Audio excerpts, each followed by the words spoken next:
Bienvenidos amigos a tu canal Mis Enigmas Favoritos. A continuación les narraré uno de mis temas favoritos. Se llama El verdadero Jesús de Nazaret. Nada es lo que parece. Pues sabrás que es una realidad muy impactante como hermosa.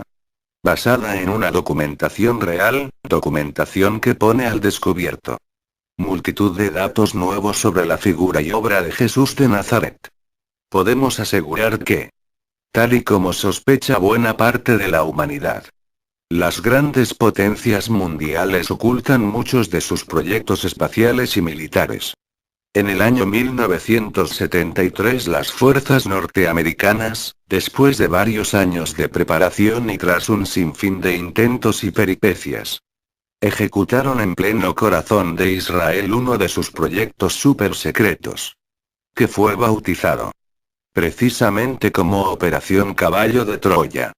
Este proyecto consistía en que Estados Unidos de Norteamérica había alcanzado la tecnología suficiente, desde poder manipular la gravedad hasta crear una máquina del tiempo. Dicho país ya tenía un ambicioso propósito en esa época. Buscaban descubrir qué había pasado en realidad, en 3 lugares de la historia. Primer objetivo, marzo y abril, viajar al año 30 de nuestra era. Justamente a los últimos días de pasión y muerte de Jesús de Nazaret. Segundo objetivo, viajar al año 1478. Lugar: Isla de Maderas. Tratar de averiguar si Cristóbal Colón pudo recibir alguna información confidencial por parte de un predescubridor de América sobre la existencia de nuevas tierras, así como la ruta de llegar hasta ellas.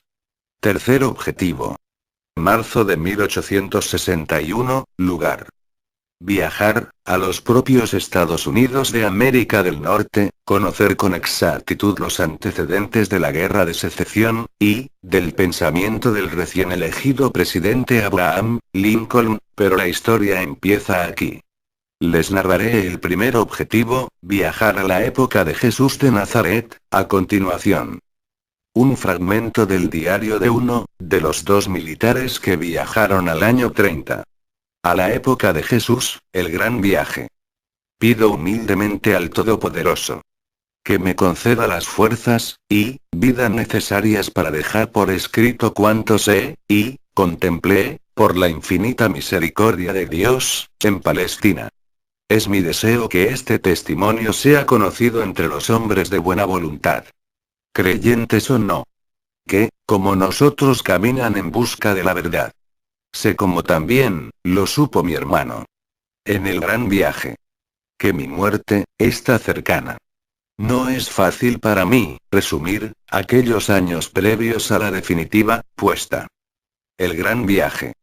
Y aunque nunca ha sido mi propósito desvelar los programas y proyectos confidenciales de mi país, y a los que he tenido acceso, por mi condición de militar, y miembro activo hasta 1974.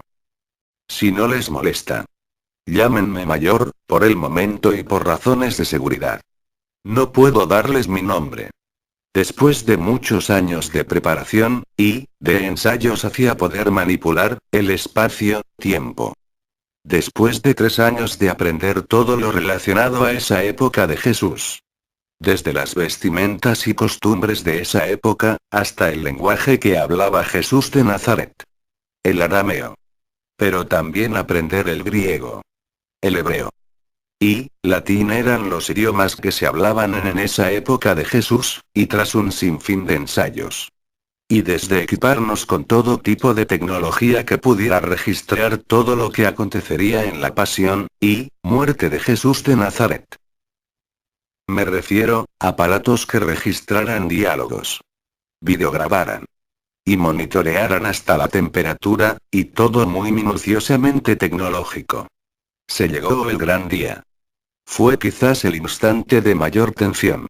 Eliseo y yo, enfundados en nuestros trajes espaciales, subimos a la máquina del tiempo llamada la cuna. Por el parecido a ese mueble, el corazón se estremecía hasta llegar a 150 pulsaciones por minuto.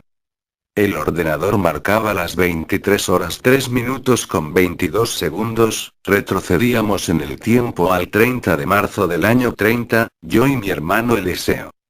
¿Cómo describir aquel amanecer? 30 de marzo del año ya mencionado. Sobre la vertical del Monte de los Olivos. Una vez chequeados los circuitos principales, Eliseo y yo efectuamos un primer contacto visual de la zona. Al oeste de nuestra posición, a un poco más de 1000 pies, divisamos un extenso núcleo luminoso. Era un racimo de casitas blancas y ocres. Tanto como el templo elegido por Herodes el Grande. A pesar de las muchas horas de entrenamiento, la emoción nos dejó sin habla.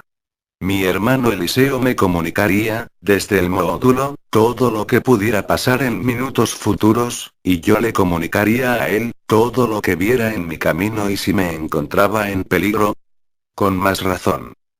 Emprendí mi camino en busca de Jesús. Preguntaría a las personas que encontrase en mi camino. Por el Nazareno. Al que le llaman Jesús. Bueno amigos, hasta aquí la primera parte del viajero del tiempo, que dialogó con Jesús de Nazaret. Recuerda suscribirte, y darle me gusta al vídeo. Recuerda, que, vivimos en un mundo lleno de misterios. Gracias por tu atención, y buenas noches.